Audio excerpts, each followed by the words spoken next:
2020년 한 해가 어느새 다 지났습니다. 오늘이 마지막 주일이죠.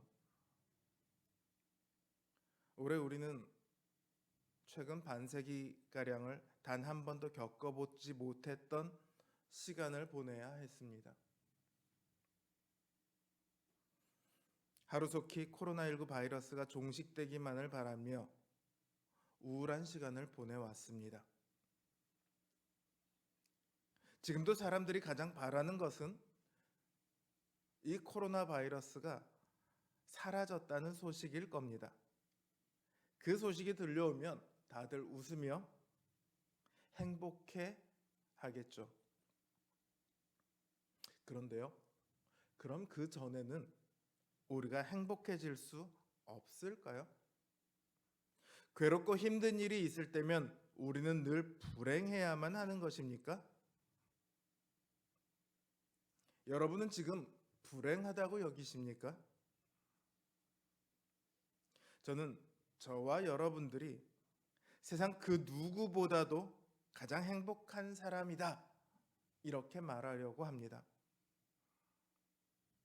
코로나 바이러스 때문에 힘들어하고 있을지라도, 혹은 더 나아가 코로나 바이러스에 감염되었을지라도 그런 것과 상관없이 우리는 행복한 사람입니다. 왜냐하면 우리는 그럴 만한 복을 받았기 때문입니다. 오늘 본문은 신명기의 사실상 마지막 부분입니다. 34장은 모세의 죽음과 관련된 내용이고요. 신명기의 실제적 내용은 오늘 본문이 마지막입니다. 이 부분은 모세가 이스라엘을 향해 축복하는 내용입니다. 모세의 축복은요, 그냥 너 이렇게 되었으면 좋겠어, 이렇게 되기를 바래 하고 하는 축복이 아닙니다. 모세의 바람이 아니라 하나님의 뜻대로 하는 축복입니다. 이전에 민수기에서 우리는 발람이 이스라엘을 저주하려 했으나 하나님에 의해서 저주 대신에 축복만을 하게 된 것을 본 적이 있습니다. 하나님의 뜻대로 하는 축복은 개인의 의지가 아닙니다. 하나님의 의지죠. 당연히 반드시 이루어지고야 말 일들입니다. 이제 모세는 세상을 떠나갑니다. 모세가 없었다면 그들은 여기 모압 평지까지 오지 못했을 겁니다.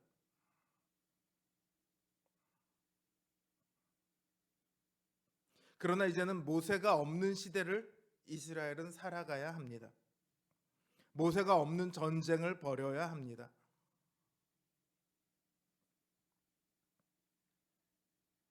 그러나 모세는 그들 곁을 떠나지만 모세의 축복은 그들과 함께 남아 있을 겁니다. 모세가 없이도 그들은 하나님의 복 아래 여전히 서 있을 수 있을 것입니다. 그게 바로 하나님의 축복이니까요. 오늘 이 모세의 축복이 우리들에게도 똑같이 주어지고 있습니다. 시대는 다르지만, 상황은 다르지만 우리도 이스라엘처럼 같은 축복 아래 서 있습니다. 같은 하나님의 의지 아래 서 있습니다. 그래서 우리는 복된 사람들입니다. 오늘 이 축복이 힘든 한 해를 보내고 또 계속해서 힘든 시간을 보내야 할 그런 우리들에게 큰 힘과 능력이 되어줄 줄로 믿습니다. 여러분, 만약 여러분에게요, 아주 좋은 기회가 왔다고 가정을 한번 해볼게요. 예를 들어서 회사를 다니고 있어요. 승진의 기회가 왔습니다. 계속해서 승진을 못하고 있었는데 승진의 기회가 왔어요. 막 기뻐하고 있는데 다른 회사에서요, 스카우트 제의가 옵니다. 여러분은 어떻게 하시겠어요? 지금 있는 회사를 다니시겠어요? 아니면 스카우트제의에 응하시겠어요? 생각을 해봐야겠죠? 어떻게 의리를 따지시겠습니까? 볼 것도 없이 지금 있는 회사에 계속 있으시겠습니까? 7, 80년대라면 아마도 그것이 미덕이었을 겁니다. 회사를 마치 가족처럼 여기는 분위기가 있어서요. 회사는 또 하나의 그야말로 나의 삶의 영역일 뿐만 아니라 그냥 가족이었어요. 근데 지금은 그렇지 않죠. IMF가 터지고 대규모 정리해고가 이루어지면서 그 관계는 끝이 났습니다. 그러면 어떤 것을 따져봐야 할까요? 이 회사랑 저 회사랑 어느 회사가 더 전망이 좋은 회사인지, 어느 회사가 분위기가 더 좋은지, 이런 회사 자체를 따질 수 있어야 합니다. 그렇죠? 또 뿐만 아니라 그 회사가 나에게 대우를 어떻게 해줄 건지, 연봉을 지금보다 많이 줄 건지, 직급을 더 높여줄 건지, 이런 것도 따져야 합니다. 그래야 판단할 수 있겠죠. 우리가 믿는 것도 마찬가지입니다. 많은 사람들은 하나님을 믿는 것보다 세상의 방식대로 살아가는 것이 훨씬 더 행복할 수 있다고 여깁니다. 그래서 하나님을 믿지 않죠. 정작 하나님이 어떤 분이신지를 알지 못하면서요. 하나님이 그 백성들에게 어떻게 하시는지는 알지 못하면서 말이죠.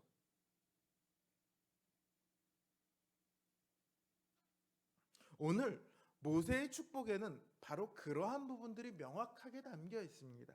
하나님이 어떤 분이신지, 그리고 그 하나님이 이스라엘에게 어떻게 행하시는지, 이게 담겨 있어요. 판단의 근거가 너무도 명확하죠. 모세는 이스라엘을 여수룬이라고 부릅니다. 이전에는 나오지 않았던 명칭이에요. 구약에서도 여기를 포함해서 4번밖에 나오지 않습니다. 여수룬이여 하나님 같은 자 없도다. 여수룬은 이스라엘의 다른 이름입니다. 특별히 의로우신 하나님의 다스림을 받는 의로운 백성이다. 이런 의미가 강하게 담겨 있습니다. 원래 이 뜻은 정직하다라는 단어에서부터 시작된 말이거든요. 그러니까 모세는 이들에게 이렇게 말합니다. 의로운 하나님의 통치를 받는 너희 이스라엘이여, 세상에 하나님 같은 신은 또 없도다. 너희는 하나님이 어떤 분이신지 아느냐?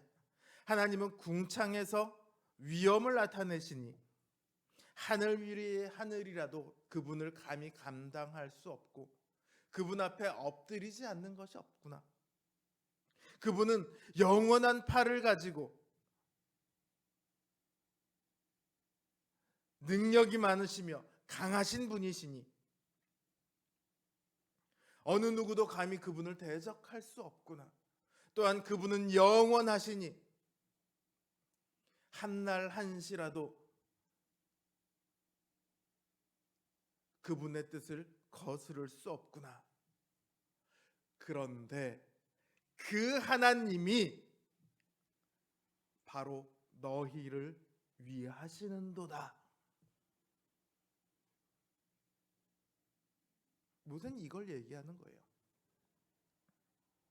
이 축복 속에서 하나님이 어떻게 표현되고 있는가를 가만히 보면요, 전부 다 이스라엘과 관련되어서만 표현되어 있습니다. 하나님께서 하늘을 달리십니다. 그런데 왜 하늘을 달리시냐 하면 이스라엘을 도우시려고, 그래서 하늘을 달리십니다. 하나님은 모든 것 위에 보좌를 두시고 앉아 계시며 나르는 천사들을 통해 영광을 받으시는 분이십니다.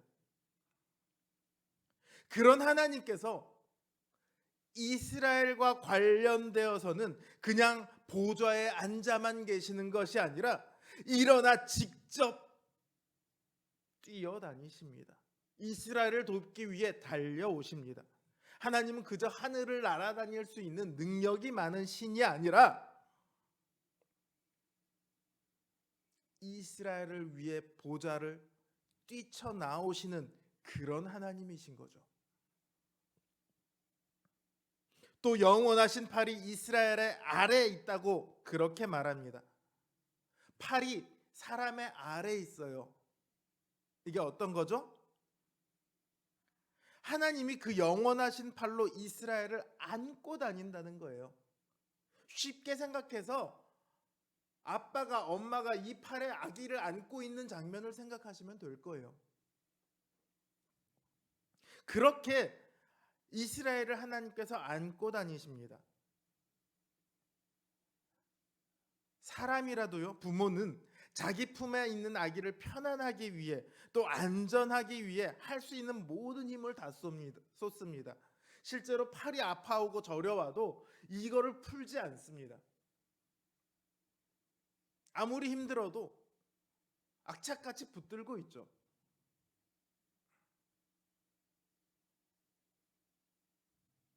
하나님께서도 그 백성들을 그렇게 돌보십니다. 하나님께서는 그 팔을 들어 이스라엘의 적들을 치십니다. 이스라엘의 대적을 쫓으시며 멸하도록 하십니다. 이스라엘을 향해 다가오는 그 어떤 해도 모두 다 그 팔로 막아내십니다. 그래서 하나님은 이스라엘의 방패이십니다. 또 동시에 이스라엘의 칼이기도 하십니다.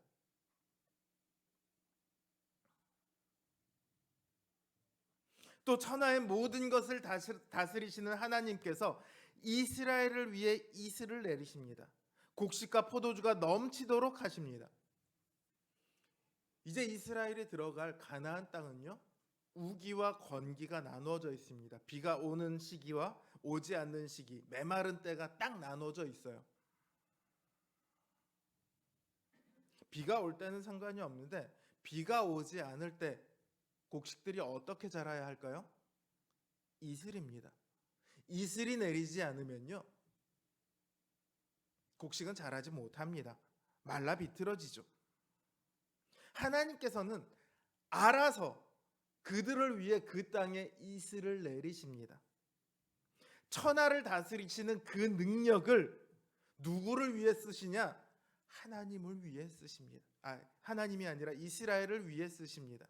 가장 세세한 것 하나까지도 이스라엘을 위해 다 컨트롤하며 그렇게 사용하십니다. 이스라엘의 복은 그 하나님께서 이스라엘을 위한다는 사실에서 나옵니다. 어떠한 것과도 비교가 안 되는 엄청난 복입니다. 여러분, 우리나라에서요, 재벌의 비호를 받는다고 생각을 해보십시오. 까놓고 얘기를 하자고요. 우리나라가 많이 좋은 나라가 됐지만 여전히 권력자들과 재벌들이 훨씬 살기 좋은 나라인 것은 맞죠. 심지어 죄를 지어도 그런 빽이 있으면 처벌을 제대로 받지 않습니다. 마약을 일반입해도 대충 그냥 넘어가요. 왜? 권력이 그들을 돌봐주니까. 재벌이 그들을 돌봐주니까.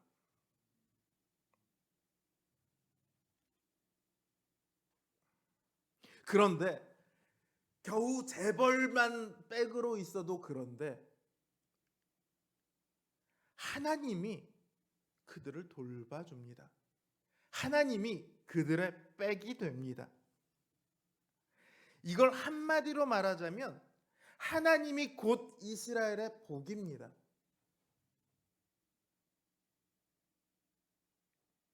이보다 더 행복한 사람들이 어디 있겠습니까? 모세는 말합니다. 세상에 하나님 같은 신이 어디 있으며 너희처럼 그 신의 사랑을 받은 백성들이 어디 있느냐? 너희는 행복자들이다. 맞습니다. 이스라엘 위에 영원하신 하나님을 가진 사람들이 누가 있겠습니까? 이스라엘 외에 영원하며 근본적인 안전을 약속받고 누릴 수 있는 사람들이 누가 있겠습니까?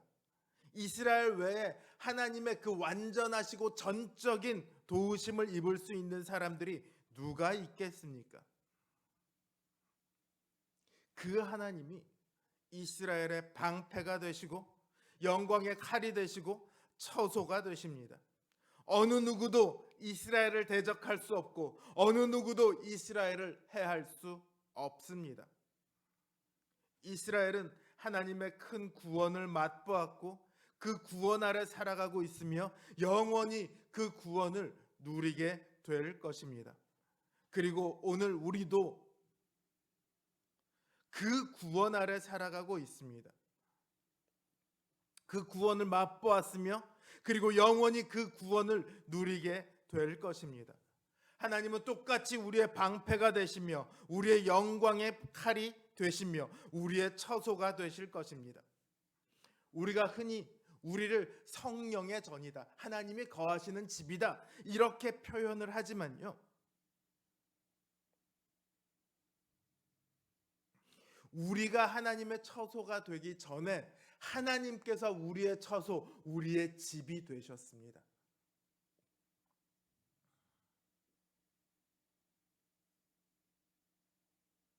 그냥 우리에게 너 좋은 집을 하나를 마련해 주신 것이 아니라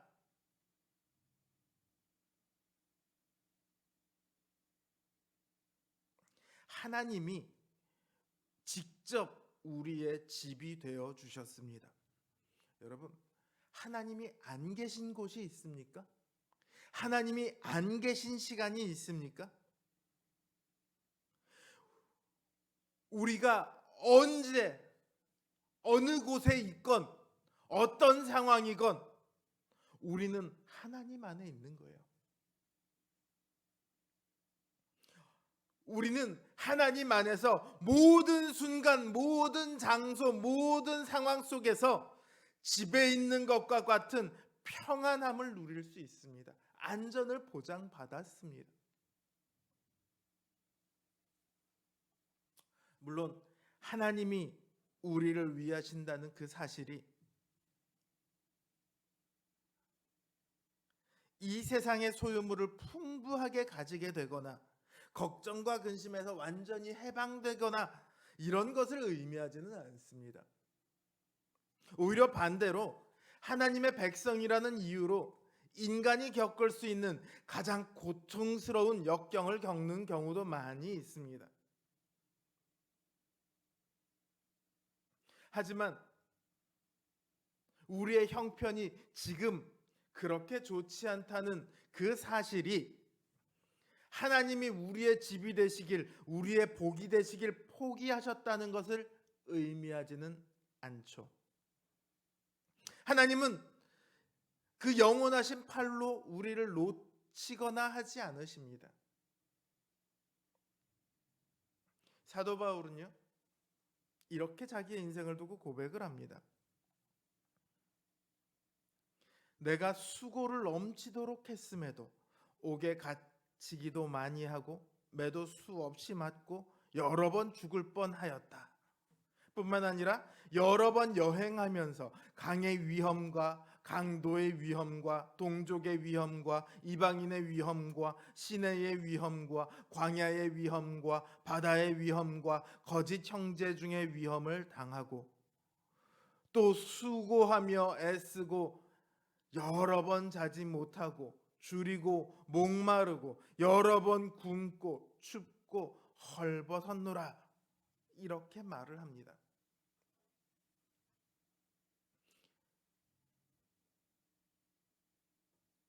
사도 바울의 고백처럼 하나님의 복을 받았다는 이유로 이 땅에서의 고난이 다 사라지지는 않습니다.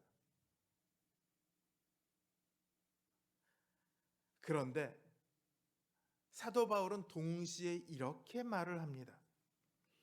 우리가 사방으로 우겨쌈을 당하여도 쌓이지 아니하며 답답한 일을 당하여도 낙심하지 아니하며 핍박을 받아도 버림받지 아니하며 거꾸로 뜨림을 당하여도 망하지 아니하노라.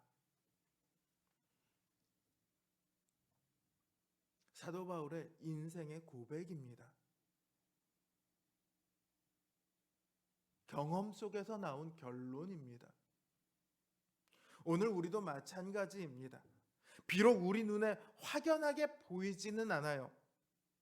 그런데 지나온 길을 가만히 돌아보면 우리가 그런 복 가운데 있다는 것을 부인할 수 없습니다.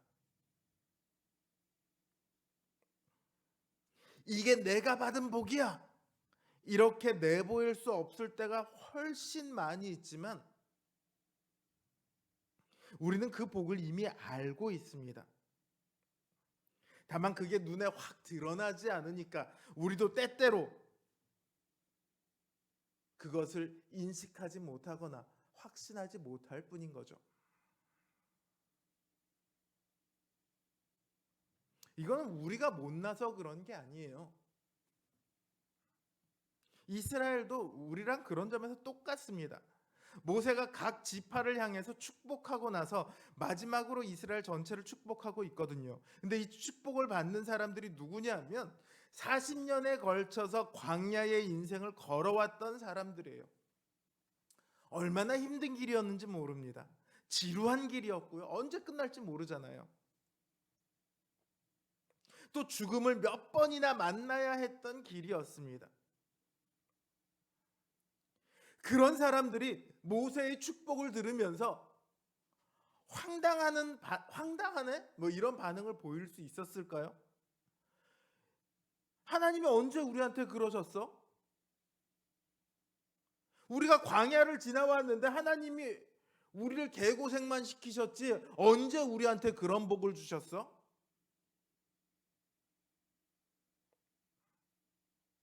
이렇게 답할 수 있을까요?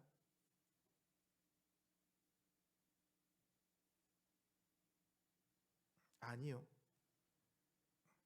그들은 그 40년 동안 그들을 위해 하나님께서 행하신 일들을 보았습니다.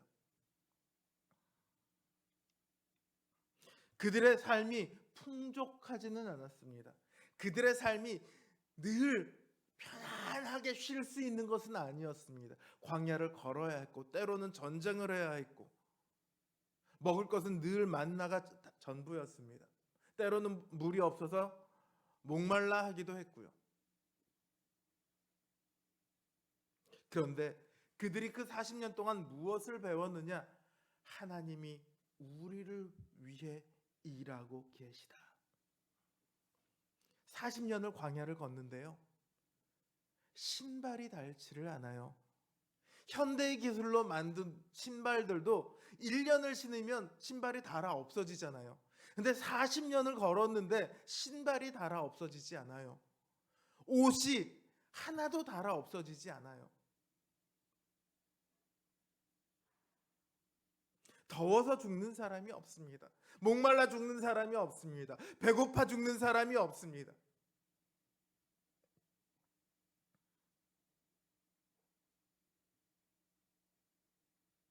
이제 어느 누구도 하나님이 어떠하신 분이신지 어떠한 일을 행하셨는지에 모세에게 감히 반박할 수 없습니다.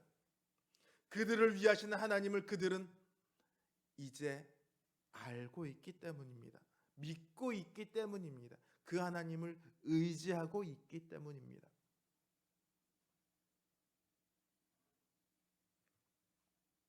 그래서 모세가 너희가 정말로 하나님의 집을 섬기겠느냐? 너희가 정말로 그 축복 아래 거하기 위해 하나님의 말씀에 순종하겠느냐라고 물었을 때 그들은 큰 소리로 예, 우리가 그렇게 하겠습니다.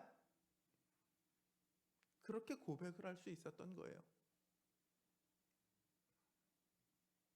그들의 지금 모습이 어떤지 아세요? 여전히 그들은 똑같은 옷을 입고 있어요. 여전히 그들에겐 집이 없어요. 광야에 있을 때나 지금 이 모압 평지에 있을 때나 그들의 모습은 똑같습니다. 그들의 상황은 똑같습니다. 가나안 땅에 들어가면 가나안 민족들이 그들을 향해서 어서 와, 이제 이게 니네 땅이지, 우리가 내어줄게, 그럴 것 같습니까? 아니요. 이들은 알고 있어요. 우리가 그 땅에 들어가면 이제 전쟁을 해서 싸워서 그 사람들을 쫓아내야 하는구나. 그걸 알고 있어요.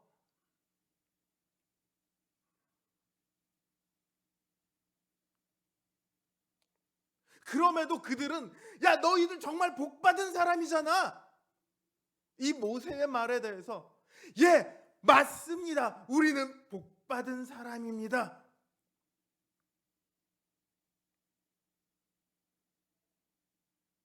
그렇게 응답을 하는 거예요. 왜? 자신의 인생을 거쳐서 그걸 봤으니까.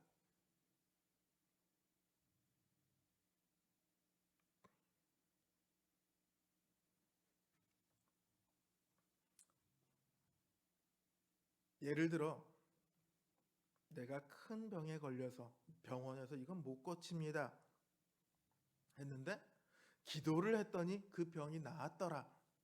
이런 사람들은 하나님이 너에게 무슨 복을 줬어? 얘기하면 나를 이렇게 병을 고쳐줬어.